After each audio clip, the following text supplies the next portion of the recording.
Hello guys! Welcome to my channel. Gusto ko po ipakita sa inyo kung paano po kami gumawa ng apog. Apog na gawa po sa sibol-sibol at talaba. Ito po ang itsura ng apog. Ito ay ginagamit sa paglinis ng bituka ng baka at ginagawang mama ng mga matatanda, at ito rin pwede sa garden, ginagamit sa mga acidic ng lupa. Yun po. So, i-share sa inyong lahat kung paano kami gumawa. Yan. So, tara. Let's go this. A few moments later. So, ito na po. Nag-set up na si mama paggawa ng apog. At ito rin po ang aming lutuan ng apog. Tingnan niyo po. So, ito po ang mga kaong ginagamit namin sa paggawa ng apog. Dapat po punuin natin ng mga kahoy sa loob para maluto ang mga shells natin.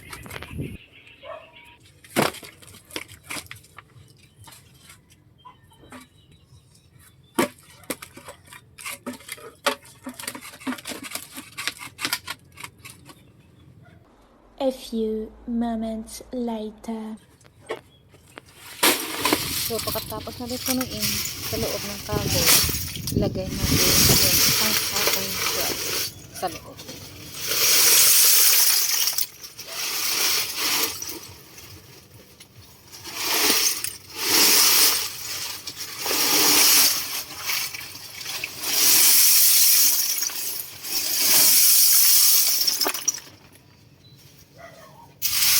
So, dapat ilagay natin yung shell sa gitna. At punuin natin ito ng mga shells.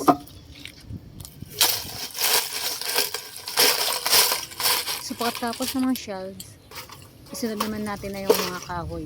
Punuin natin ng mga kahoy para maluto yun, mga shells.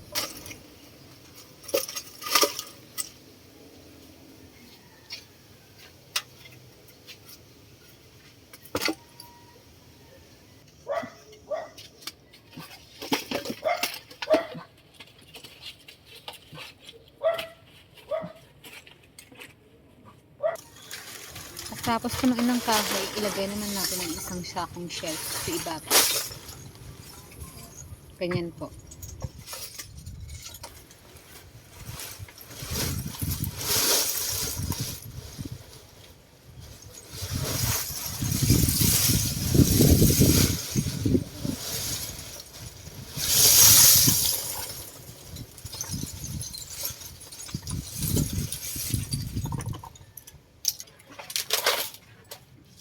So, ganyan po, ilagay naman natin yung mga kahoy sa ibabaw.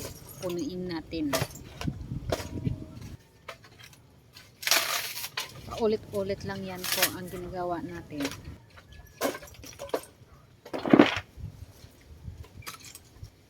So, ito na po siya. So, bukas na natin lutuin kasi gabi. Ito naman, ang mga shells namin ng talaba, nasa mga sako. Yan po.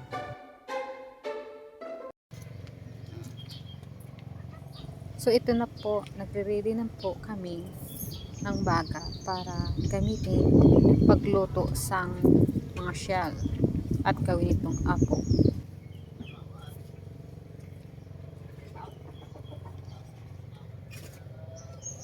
So, ipasok na ang baga sa loob. Ganyan po.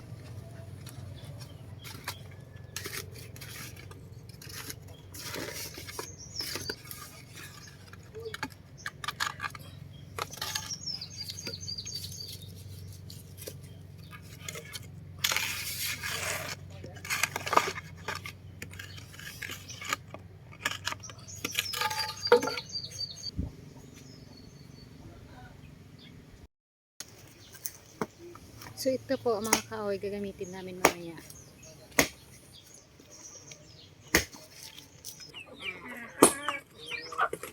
Ayan na po ang mga anak namin. Tapos pasaway yan.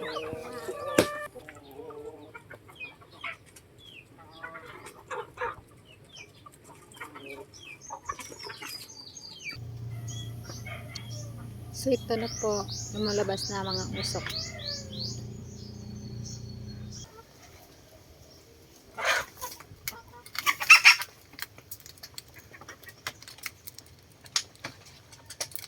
A few moments later. So ito na po, umaapoy na siya. Ganyan po. So dahil ilagyan na po natin yan ng kahoy para maluto yung mga shells. Ganyan.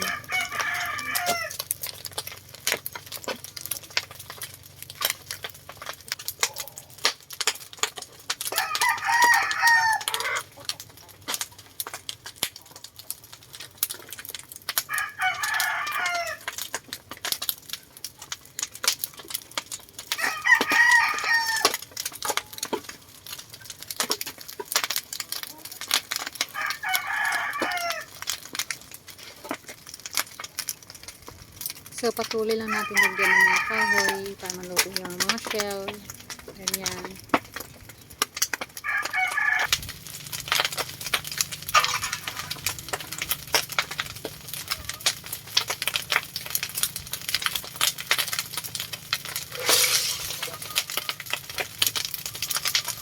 Tik-tik.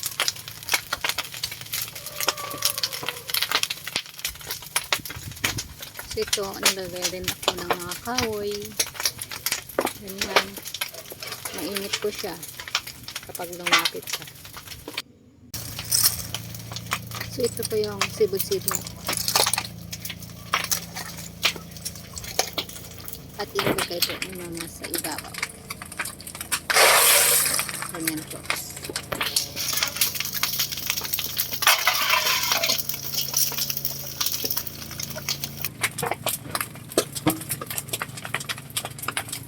So, matagal yan maluto. 7 to 8 hours po yan. Naghihintay hanggang maluto.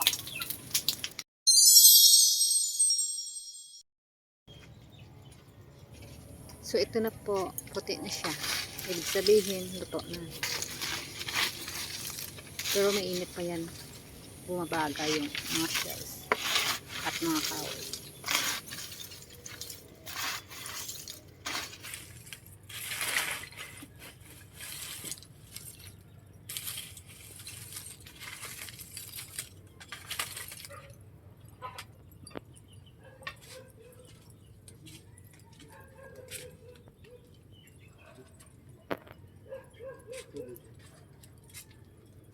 So, bukas na natin yan kunin. Mainit pa ngayon yan.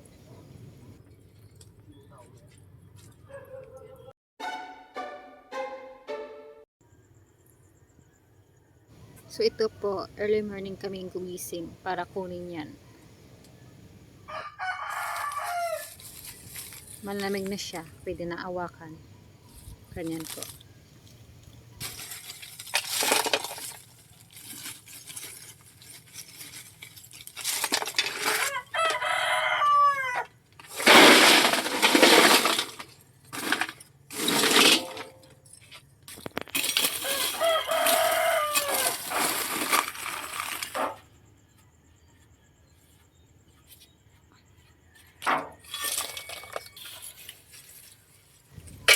So, ito po ang itsura ng luto.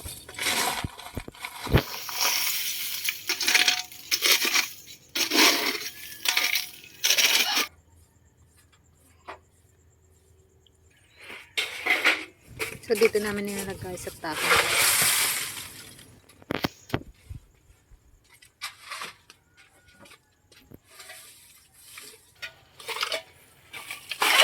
So, dito namin nilalagay yung mga merong abo ng kahoy.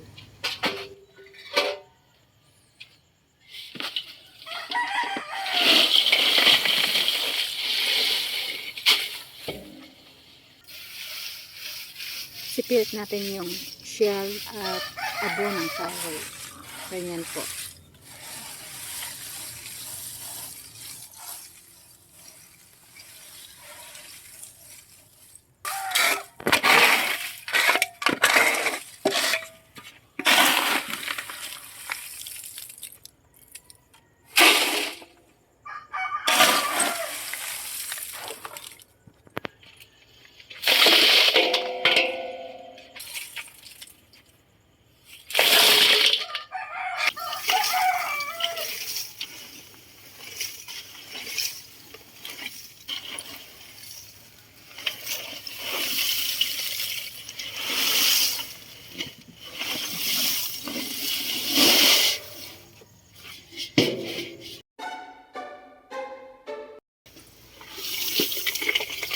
So ito na po, nilagay na yung lahat sa tab.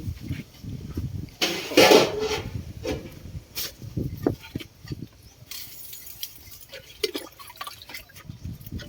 So lagyan natin konting tubig at i-mix natin yan lahat. Kunti lang po.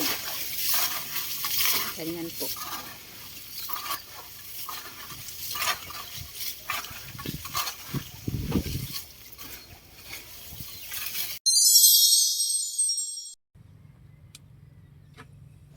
So ito na po siya.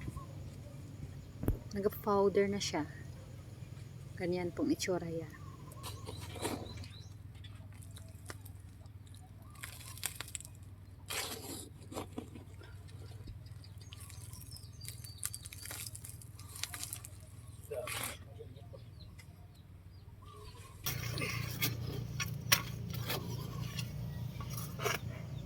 Mainit pa rin siya po kahit powder na siya. Mainit. Hawakan. Ganyan po.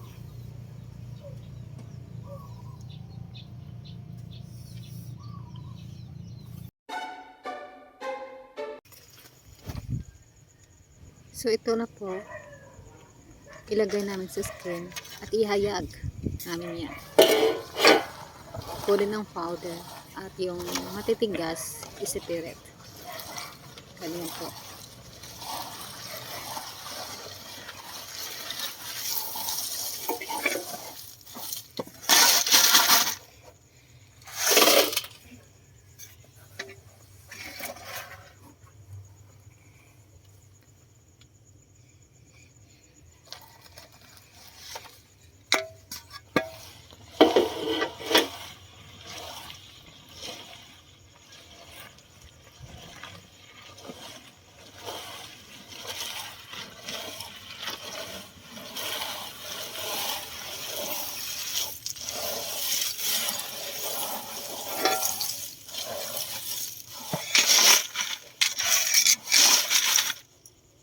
A few moments later. So ito na po yung powder ng apple na. Yan po. Powder na siya at maputi. At pwede na po ibenta sa market. Ganyan po.